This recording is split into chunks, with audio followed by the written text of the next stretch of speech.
Hello hi అందరికీ నమస్తే. ఈ వీడియోలో తెలంగాణ మైనారిటీ గురుకులాల జూనియర్ లెక్చరర్ల అవుట్సోర్సింగ్ పోస్టుల గురించి అయితే రివైజ్ చేసినటువంటి నోటిఫికేషన్ గురించి మాట్లాడుకుందాం. మన ఛానల్ ఫస్ట్ టైం చూసినట్లయితే మీరు సబ్స్క్రైబ్ చేయండి, ఒక లైక్ కొట్టండి అండ్ డైలీ ఫాలో అవడానికి అయితే ట్రై చేయండి.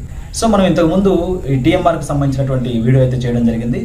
యాక్చువల్గా అందులో ఉన్నటువంటి ఇన్ఫర్మేషన్ ప్రకారం మీకు ఆగస్టు 16 అయితే ఎగ్జామ్ జరగాల్సి ఉండింది. కానీ ఈసారి రివైజ్ చేసినటువంటి నోటిఫికేషన్లో కొన్ని మార్పులు అయితే చేయడం జరిగింది. ఆ మార్పులు ఏంటో ఇప్పుడు చూద్దాం రండి.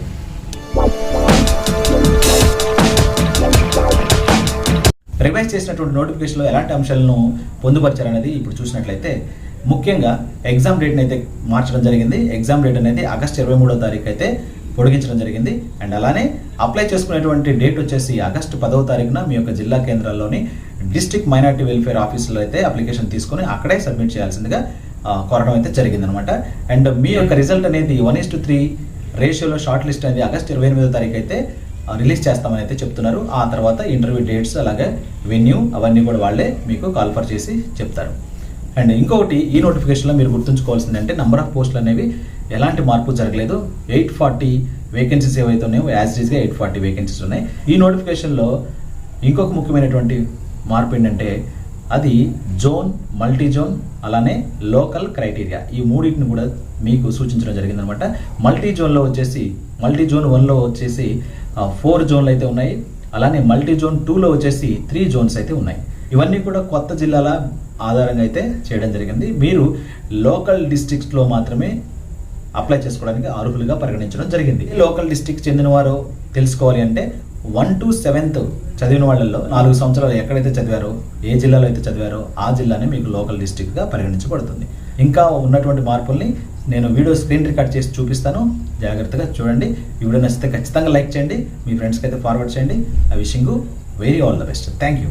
చూడండి, ఇదనమాట ఆగస్టు 4 నాడు రిలీజ్ చేసినటువంటి రివైజ్డ్ నోటిఫికేషన్ అనమాట. మొన్న ఆల్రెడీ మనం టీఎంఆర్కి సంబంధించినటువంటి నోటిఫికేషన్ ఒక వీడియో చేయడం జరిగింది. సో అందులో మీరు కొంతమంది డీటెయిల్స్ కూడా తెలుసుకున్నారనమాట. సో ఇది రివైజ్ చేసిన దాంట్లో ఏమేమి మార్పులు ఉన్నాయో ఒకసారి అయితే చెక్ చేసుకోండి. రివైజ్డ్ నోటిఫికేషన్ నుంచి ఎగ్జామ్ డేట్స్ మారాయి, అలాగే జోనల్ సిస్టమ్ అయితే క్లియర్గా మెన్షన్ చేయడం జరిగింది. నెంబర్ ఆఫ్ పోస్టులు మాత్రం మారలేదు, అదొకటి అయితే గుర్తుపెట్టుకోండి. సో చూద్దాం, ఇది ఒకసారి అయితే చూద్దాము.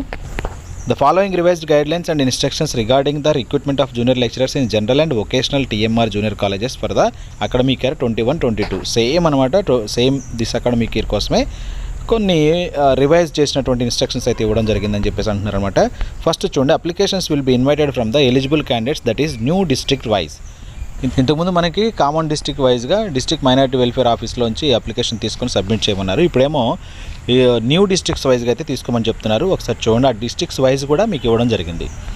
And second point, local candidate of respective district only consider for the selection. అంటే మీరు ఏ డిస్ట్రిక్ట్ అయితే జాబ్కి అప్లై చేస్తున్నారో ఆ డిస్ట్రిక్ట్ లోకల్ అయి ఉండాలంటున్నారు. లోకల్ అయి ఉండడానికి కొన్ని కండిషన్స్ కూడా కింద ఉన్నాయి, ఒకసారి చూద్దాం. As per new presidential orders, the candidate has to study not less than 4 years from the 1st to 7th class in the local district. మీరు ఏదైతే డిస్ట్రిక్ట్కి అప్లై చేస్తున్నారో, ఫర్ ఎగ్జాంపుల్ ఖమ్మం డిస్ట్రిక్ట్కి అప్లై చేస్తే ఆ ఖమ్మం డిస్ట్రిక్ట్లో 1 to 7th క్లాసులలో కనీసం 4 years అయితే చదివి ఉండాలి. అదొకటి గుర్తుపెట్టుకోండి.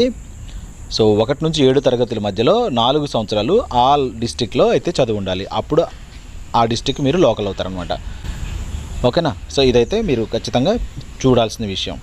If candidate from the respective district is not available in a particular subject or category, the candidates from other districts of the respective zone will be considered. అంటే ఏదైనా ఒక జిల్లాలో ఒక పోస్టుకు సంబంధించినటువంటి ఎలిజిబుల్ క్యాండిడేట్స్ లేకపోతే అదే జోన్లో వేరే జిల్లాకు సంబంధించినటువంటి క్యాండిడేట్స్ని అయితే తీసుకోవడం జరుగుతుంది అంటున్నాడు. ఫర్ ఎగ్జాంపుల్ జోన్ 1లో ఆసిఫాబాద్, కొమరంభీం, మంచిర్యాల్ ఇలాంటి డిస్ట్రిక్ట్స్లో ఆసిఫాబాద్లో ఎలిజిబుల్ క్యాండిడేట్స్ లేకపోతే కొమరంభీం నుంచి కానీ, మంచిర్యాల నుంచి కానీ, పెద్దపల్లి నుంచి కానీ, జయశంకర్ కానీ ఇలా అదే జోన్లో ఉన్నటువంటి వేరే డిస్ట్రిక్ట్లోంచి అయితే క్యాండిడేట్స్ని సెలెక్ట్ చేయడం జరుగుతుంది అంటున్నాడు.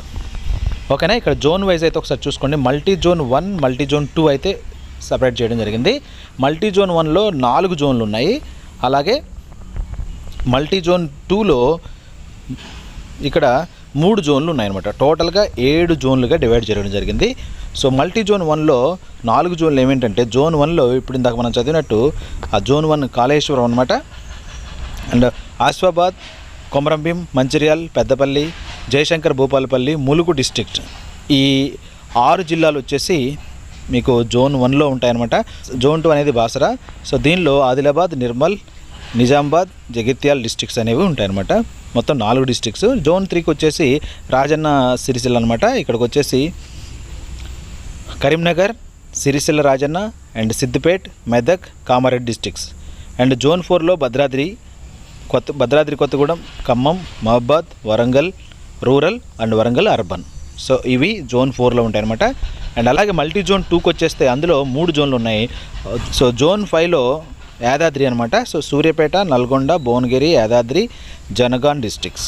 సో ఇవి అనమాట జోన్ 5లో. జోన్ 6లో వచ్చేసి మేడ్చల్, మల్కాజ్గిరి, హైదరాబాద్, రంగారెడ్డి, సంగారెడ్డి, వికారాబాద్ డిస్ట్రిక్ట్స్. ఇవన్నీ కూడా జోన్ 6లో ఉన్నాయన్నమాట. అండ్ జోన్ 7లో జోగులాంబ అనమాట. దీనికి సంబంధించి మహబూబ్ నగర్, నారాయణపేట్, జోగులాంబ గద్వాల్, వనపర్తి, నాగర్ కర్నూలు డిస్ట్రిక్ట్స్ ఇవన్నీ కూడా జోన్ 7లో ఉన్నాయి. సో దీనికి సంబంధించినటువంటి ఆ డిస్ట్రిక్ట్స్లో మీరు దేనికి లోకల్గా పరిగణించబడతారో ఒకసారి 1 to 7th క్లాసెస్లో 4 క్లాసెస్ అంటే 1 నుంచి 7th క్లాసులో 4 సంవత్సరాలు ఏ జిల్లాలో అయితే చదివారో ఆ జిల్లా లోకల్గా మీరు పరిగణించబడతారు. ఇదైతే మీరు అర్థం చేసుకోండి. నెక్స్ట్ 5th పాయింట్ చూడండి. Appointment is subject to verification of original certificates in future if any wrong information is noticed she may be removed. అంటే మీరు ఇచ్చేటువంటి సర్టిఫికేట్స్ ఏమైనా రాంగ్ అని తేలితే ఎప్పుడైనా రిమూవ్ చేస్తామని చెప్పేసి అంటున్నారు. 6th point for only English and general foundation courses అంటే GFC ఏదైతే ఉందో and BEd qualification is necessary in vocational colleges along with PG qualification. PG BEd అయితే 2 ఉండాలంటున్నారు GFC టీచ్ చేయడానికి, ఇంగ్లీష్ని టీచ్ చేయడానికి. నెక్స్ట్ వెరిఫికేషన్ చెక్ లిస్ట్ చూస్తే qualification, age, experience, local candidate ఇవైతే చూడాలి. And see that the candidate should not exceed 45 years on the last date of application submitted that is August 10, 2021. ఈ date నాటికి 44 years అయితే దాటి ఉండకూడదు. So August 10 అనేది August 10 అనేది అప్లికేషన్ సబ్మిట్ చేయడానికి లాస్ట్ డేట్ అని అయితే చెప్తున్నారు. 9th పాయింట్ చూడండి. Written test for vocational junior lecturers will be conducted at the same designated centres along with the general junior lecturers. General వాళ్ళకి ఎక్కడైతే ఎగ్జామ్ జరుగుతుందో సేమ్ అక్కడే వొకేషనల్ వాళ్ళకి కూడా జరుగుతుంది అంటున్నారు. వొకేషనల్ వాళ్ళకి వెన్యూ ఎక్కడనేది తర్వాత ఇన్ఫామ్ చేస్తామంటున్నారు. 11th పాయింట్ చూడండి. The seating arrangement in examination hall the candidate should be shuffled on the basis of subject. అంటే సబ్జెక్ట్ వైజ్గా అయితే షఫ్లింగ్ చేసి కూర్చోబెడతామని చెప్పేసి అయితే అంటున్నారు. The revised time line schedule is furnished below. So schedule అనేది రివైజ్ చేసింది కింద చూడండి అంటున్నారు. ఇది మెయిన్ ఇంపార్టెంట్ అనమాట. Revised time line for the appointment of outsource junior lecturers in general and vocational TMR junior colleges for 21-22. So receipt of application from agencies by DMWO offices 10/8/2021. Scrutiny and application by district level committee and finalize list of eligible candidates and to prepare center wise list 12 to 13. అంటే మళ్ళీ మీకు ఇక్కడ receipt of application from agencies only 10th నాడే అంటున్నాడు. మళ్ళీ ఇక్కడ 10వ తారీఖు లాస్ట్ డేట్ అంటున్నాడు. ఒకసారి చూసుకోండి. ఆ డేట్ మాత్రం అందరూ రెడీ అయిపోయి అప్లై చేసుకోవాల్సిన వాళ్ళు మాత్రం ముందుగానే ఉండి అప్లై చేస్తారండి. Conduct of the written test and respective examination centres 23వ తారీఖు అయితే ఎగ్జామ్ అయితే జరుగుతుంది. ఇక్కడ మీకు గుర్తుపెట్టుకోవాల్సింది ఏంటంటే August 23వ తారీఖు అయితే ఎగ్జామ్ జరుగుద్ది. August 10వ తారీఖు అయితే మీరు అప్లై చేసుకోవాలి. షార్ట్ లిస్ట్ అనేది 1:3 రేషియోలో 28వ తారీఖు అయితే మీకు లిస్ట్ పెడతారని చెప్తున్నారు. అర్థమైందా? 10వ తారీఖు లాస్ట్ డేట్, అలాగే 23వ తారీఖు ఎగ్జాము, 28వ తారీఖు 1:3 షార్ట్ లిస్ట్ అంటున్నారు. ఆ తర్వాత మీకు ఇంటర్వ్యూ కండక్ట్ చేయడం జరుగుతుంది. 29 నుంచి 31 మధ్యలో ఇంటర్వ్యూ అయితే కండక్ట్ చేస్తారు. 3 days అయితే కండక్ట్ చేస్తారు. ఫస్ట్ మీకు రిటర్న్ టెస్ట్ అనేది 23వ తారీఖు ఉంటుంది. అలాగే 28వ తారీఖు అనేది 1:3 రేషియోలో మీరు సెలెక్ట్ అయ్యారా లేదా తెలుస్తుంది. ఆ తర్వాత మీకు ఇంటర్వ్యూ కంప్లీట్ అయితే ఆటోమేటిక్గా మీకు సెప్టెంబర్ 8వ తారీఖు అయితే ఆర్డర్స్ ఇస్తామని చెప్పేసి అంటున్నారు. ఇవి అనమాట లేటెస్ట్గా వచ్చినటువంటి డేట్స్. ఒకసారి చూసుకొని దీన్ని బట్టి అయితే ఫాలో అయిపోండి. ఈ ఛానల్ని ఫస్ట్ టైం చూస్తున్నట్లయితే మాత్రం డెఫినెట్గా సబ్స్క్రైబ్ చేసుకోండి. అండ్ అయితే ఒక లైక్ అయితే కొట్టండి. ఇంకా డౌట్స్ ఉంటే కామెంట్ సెక్షన్లో అడగండి. నేను మీకు దానికైతే క్లారిఫై చేస్తాను. Thank you.